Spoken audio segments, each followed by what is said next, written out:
But some people might ask, why annual asparagus? You know, does that even make sense? I like asparagus. I want it in my garden or in my farm. How can I do this? And, you know, certainly annual asparagus is all about growing enough spears for us to market and sell. Commonly, when we look at full season or long-term asparagus, you're dealing with a whole bunch of issues. And anyone that attended Dr. Black's small fruit session yesterday and listened to the presentation by Zach Miller from Montana, he was talking about some of these fruit crops that you're talking 15 or 20 years of productivity for, but that's also 15 or 20 years of space that needs to be designed for that particular crop. And so that's the same thing that we face with asparagus. Certainly when we're looking at it, the things that you need to do are you need to take some time the year before you start the crop to prepare that site. So that means there's a year out of production of something, and you could possibly use that for other things on the farm, for other crops that you want to grow. And so field preparation beforehand is critical for asparagus because we need to enrich that soil so we may grow some cover crops. We may have some severe weed problems that a perennial vegetable doesn't want to deal with. And so we have to contend with that issue as well. And so then we need to get our site prepped. We need to adjust the nutrition that's there as well. And so all that takes time, and that means another crop can't be grown. You also, in that year ahead of time, need to identify what you're going to plant, what variety you're going to choose. There are many different varieties, and some are adaptable to Utah and others are not. And so we're not going to talk about that today, but that's something that you need to consider. And oftentimes, if you're going to order crowns, you need to do that ahead of time, a year ahead of time. And so if you're planting asparagus this spring, in 2021 and you haven't even decided that, likely you are not going to be able to find crowns to plant. It's just that few of them grown each year. So you need to plan for that, and that takes time. Then you have 2 years where if you plant in 2021, you need to take care of that field. You need to manage it for all of the things that are important to asparagus. You need to water, you need to fertilize, you need to weed, you need to manage pests and diseases, all of those types of things. And during those first 2 years, there's nothing to harvest out of that field. You just are growing fern. So there's 3 years now that you have no productivity. And finally, then you're going to have some harvest in about year 3. So that's 2025 before you're going to really get anything. And those first years are very, very low productivity. And so there's a tremendous amount of investment that you have to contend with when we're dealing with normal asparagus production. And then finally, year 5 or year 6 is when you're going to get into full production, and you're really going to start returning some dollars to your bank account to deal with all those expenses that you've had. And then you're hoping that you've done a pretty good job up to that point so that you get 5, maybe 10 years of production out of that bed of asparagus. And so in effect, what we've done is tied up land for the long term. And that may not be feasible on your farm in any way. So looking at it as a little bit of a different schematic, you've got these huge upfront investments that are really there. You've got low yields in early years. You've got some market uncertainty that you need to contend with. You've got large areas of the farm that are tied up with a crop for many, many, many years, and therefore there's opportunity cost that is lost. And these numbers at the end show you roughly from asparagus budgets that were developed across the US for production areas that grow asparagus, like Michigan or Washington or California, which are our major producing areas, tell you something about how much it's going to cost you up front to do that. So $1,000 just to get the site prepped. Then you're going to invest $5,000 to $7,000 in that first year when you're buying crowns, when you're taking care of them, putting in irrigation systems, doing all of that kind of stuff. And then you're ramping up those costs over time. And as the black areas are when we're going to harvest the asparagus, we're going to incur major costs that are mostly associated with labor as you're going to be dealing with harvest. And so you need to be thinking about how we're going to deal with that. And then finally, you're going to get to the point where you're going to start returning yields, getting your expected income, and paying off some of those types of bills. And therefore, in a traditional system, many growers don't do this because they just don't feel it's going to fit into their farm.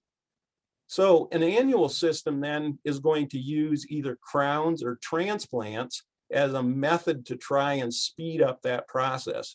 Now, crowns might have some advantage. Crowns are 1-year-old plants. They're quite big. We put them in the ground. We're going to grow them for another year, and then we're going to start harvesting them. And we're going to do that in an aggressive cycle. And transplants or seedlings are a little bit smaller plants, and that's the approach that we've taken initially, and trying to work a way to figure out how to do this. Now, what kind of productivity levels might we expect? Well, in commercial large scale asparagus, these are some of the notable yields from locations. And we do have data here in Utah, and we usually average somewhere between 3,500 and 4,500 pounds per acre for asparagus. Or if we looked at on a per plant basis, we're dealing with about 1/2 pound per plant. And or on a square foot basis, almost nothing. It's very, very low because the plant population is so low in these fields, somewhere between 8 to 12,000 per acre, and people are bumping up that yield per, or the population per acre, in an attempt to try and front load productivity. In other words, to get more production earlier so that they can start paying off these high costs of production that are associated with it.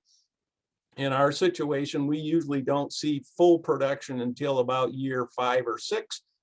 We have other production areas around the world that are important, and they produce a lot more yield than we do in America. And I think much of that has to do with the intensive nature of it. And so we're getting higher productivity per square foot. And that is an important component that we need to investigate. So where did the idea of an annual asparagus come from? Well, I happen to like to work on asparagus, and I've worked on it for about 30 some odd years. And so I get invited to talk at other, to other grower groups and to visit with other researchers. And here's Dr. Ariki up here, is a Japanese asparagus researcher. And then Dr. Maeta is an associate of his. And they've been working on this idea of using heated raised beds. You can see it behind Dr. Maeta, the raised beds. But what they do in their system is, when a farmer decides to take out asparagus, he digs up the crowns in the fall of the year out of the field. He hauls them into his greenhouse and he replants them into these raised beds, with the idea of trying to get production during December and January, much out of season. And they're trying to get into the Tokyo market with this, where they can get somewhere between $20 and $25 per pound for asparagus. So that's really lucrative for them. And they do this both with white asparagus. Here's white up in this picture, and the lower one is green asparagus. And they go to heated facilities, a lot of effort to do that. And then when they're done with that, they rip everything out again in February, and they use the tunnel for something else. And so they're kind of trying to expand that production. The Europeans are doing a similar type of thing. So here's some work that's going on in either Germany or in England, where their normal practice is to grow some field asparagus, but we can see all these high tunnels in the back, and here's high tunnels, and here's high tunnels, but they plant them at normal row spacings. And they're really interested in getting very early production as well as their outdoor field time. And that gives them, rather than 6 or 8 weeks of productivity, they can get up to 12 weeks. And that makes sense, but it's still at narrow, wide in-row spacings and wide row spacings. And so that doesn't work so well for an annual system. Dr. Newlewski in Poland is doing a similar type of thing. He's looking at a higher density by going to narrower row spacings, and then he's putting them in high tunnels, and then he's growing them for about a year or two and trying to get earlier high productivity in year 3 and year 4 and in year 5, but it's still a traditional system just at much, much higher densities. And so it was with talking with these guys, I said to them, what do you think about growing annual? And they said, we don't think it works. And I said, well, what if we did it this way or that way? And so our approach was to kind of circumvent these year 2, year 1, year 2, year 3, where we have a high cost, but we have no productivity, and trying to shift this earlier in production. And so we were going to go to move away from traditional to annual. So what would an annual system really look like? As I said prior to, in a few slides earlier, we're going to start with either transplants or crowns in an attempt to try and achieve that. Now, cost is still something that we need to consider. There's no doubt about it that, you know, we still have some major costs that are associated with this system. Now, seed by far is much cheaper than growing crowns or buying crowns. So seed costs for the best variety somewhere in the 8 to 10 cents per seed range, which is pretty expensive when you think about it. But I think all of us know that in the field of vegetables or flowers or many of these high value crops, seed costs are high, but the returns on that can be quite good. And then I need to spend somewhere between 10, 12, 14 weeks to grow a healthy transplant that I'm going to move out into the field or into some protected structure and go with that. Now, crowns might make sense, and we haven't done crowns up until this year. I've got crowns ordered, and my my producer, a crown producer, is going to be sending them to me around the first week of April, and we're going to plant them out at that time, which is an appropriate time to plant transplant or plant crowns in Utah here. So, but crowns cost a bit more. They can be anywhere from 30 cents if you're buying a lot of crowns to up to 50 cents per root. And you need to think about that. But what it does, a crown does for us, is it avoids kind of those growing issues. I don't have to have a greenhouse. I don't have to hire somebody to do it. I don't have to tend plants, all of those types of things. And I start with a plant that's 1 year old already, and then I only grow it for 1 more year before I harvest it, and that might offer us yield potential. And so we're going to investigate that as well. But I think the key to annual asparagus is, you know, to really crank up our densities, to get away from that 8,000 to 12,000 to acre and go to some ridiculously high numbers. And that's essentially what we did. So here's how they kind of do it in Japan. They go in and they dig up field crowns. They're ripping out an old bed. They kind of break those apart. They plant them out into a raised bed. They have a heater in that system. Here's a picture in the Netherlands where they do a similar type of thing where they're trying to get really early production, and then they're going to build a high tunnel over top of this area, and you can see all of those crowns. They just lay them together, really, really high densities in order to try and achieve really high productivity. And when you do that, then that starts to make sense. But in these two systems, they're basically saying, I'm removing old material from the field, I'm putting it into a new area, I'm going to grow it for a short period of time, and I'm ripping it out. And I said, why can't we do that with our more traditional system? And so our annual system works along that same premise. We're just going to increase yields by putting more plants together. I'm going to plant them here in April. I'm going to grow them through 2021, and then in the spring of 2022, I'm going to just harvest them until they're completely run out, rip them out, and use that space for something else. And that was the premise for trying to grow something that had more potential productivity. And so that's essentially what we did. We started with seed, grew those plants out. So we planted in early January. So we've got another cycle coming this year. And so those were planted on, these usually start about January, 10th to 15th. We seed in the greenhouse. We grow transplants still early to mid-April. And then we plant them out in the field, and we plant them. Sometimes we're growing them in high tunnels to get some really early growth in the springtime.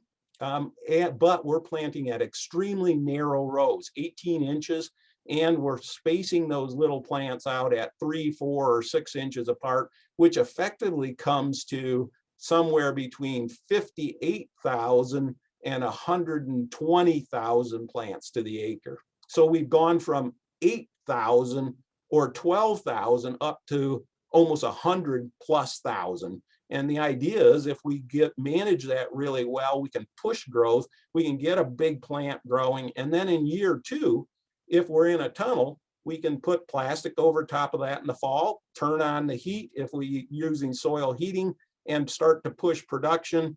And we can start getting asparagus out of our tunnels in mid-March to late April. And it's well before our outdoor material. But if we want it to be outdoor, we can just wait until that time. And then when we're done, we just pull that crop out and we plant something else. We incorporate it back into the soil. It's got lots of organic matter, and we're thinking of it as an expendable crop rather than a long season crop. So how did it work? Well, this was March 10 of 2020, which was the beginning of our harvest last year. So here's a spear that's just coming up. There's more spears that are just underneath the base of those plants. If we look at these plants, notice there's lots of stems there, which are indicative of lots of real growth in the previous year. And our productivity levels were actually pretty high. What we were getting is spears at the lower densities, minus heat or plus heat. We didn't see a heating effect per se. The tunnel kind of created a nice environment. It produced lots of heat for us, and we were able to generate a whole bunch of productivity out of that. Our yields per square foot were quite a bit lower than what we would see with a traditional asparagus field. Remember from those previous slides, we're up somewhere around 1.1 pound per square foot. And here we're at only 0.02 pounds. But if we equate that out to yield per acre, then what we're dealing with is, levels of productivity of somewhere between 1,000 up to almost 3,000 pounds in a pretty confined area. And that equates, if we were in a tunnel, let's say doing that, one of our 14 by 90 foot tunnels or something like that, our productivity for this low density site was around 28 pounds. For the mid density one was up to about 40 pounds. And for this high density one was up over 80 pounds in a 14 by 90 greenhouse. And you start thinking about that, oh, I've got early asparagus. I can create some markets. There's always a market for early asparagus, and there's always a market for local asparagus. We might be talking somewhere between $3 to $4 a pound. Now we're talking, nice returns on our investment of growing spears for 1 year and plants for 1 year. And if I decide that there really isn't as good a market or it's too early, I shift this a little bit later. I don't use the high tunnel. I maybe close up my tunnel a little later to change my marketing time period, but I can rip out the system. I can start over with a new patch if I really like it, and I can avoid waiting 3 and 4 years to get some type of productivity out of that particular field. So where are we going to go with this in 2021 and beyond? Well, we're conducting the study again. On Monday, we watered our tunnel. Here's our tunnel picture from last year, what it looked like shortly after we transplanted. We transplanted around the 20th of April, and by the 11th of May, we had a nice growth going. We got lots of ferns in the back in that production. What we changed this past year that we're going to do again for this year was, one of the complaints we had in this prior system here was we had a series of nice marketable spears relatively early in the production cycle, but because the plants are relatively small, as the season progressed, our spear size started to decrease.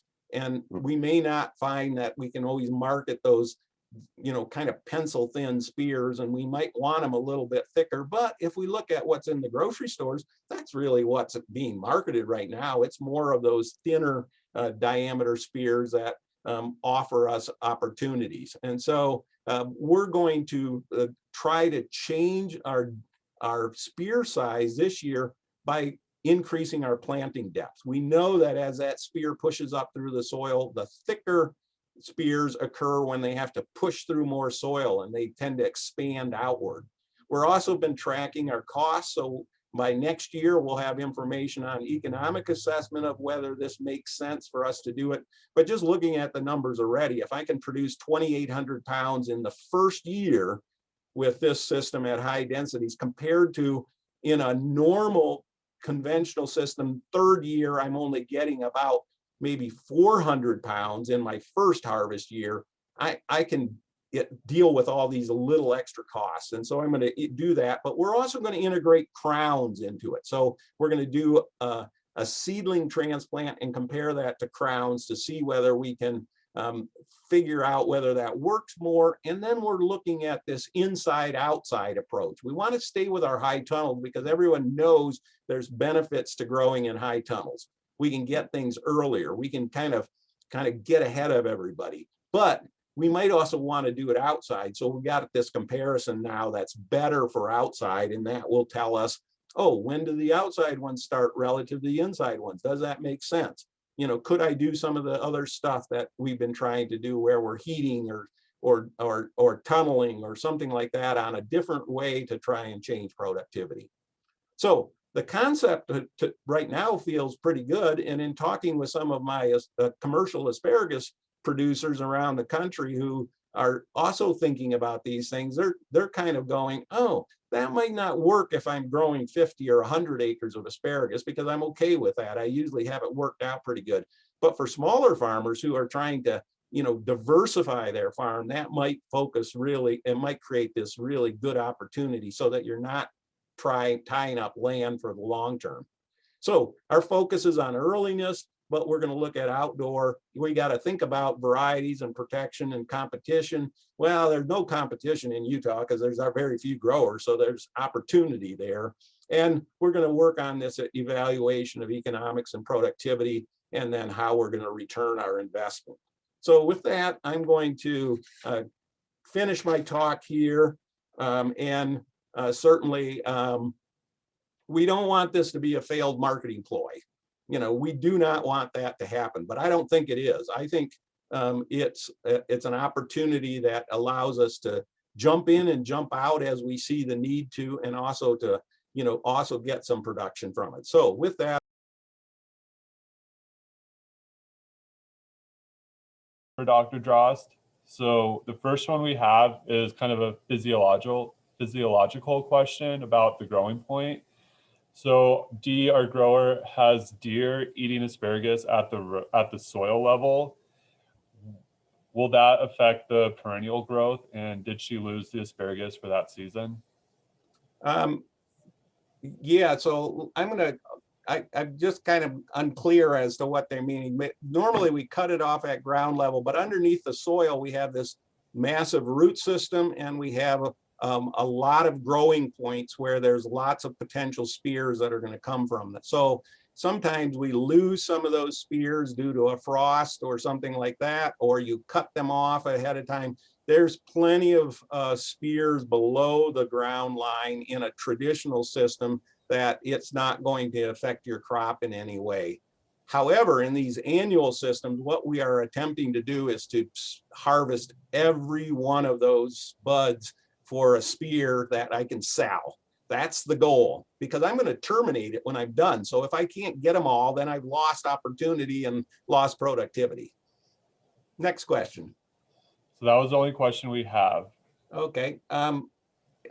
So that's good.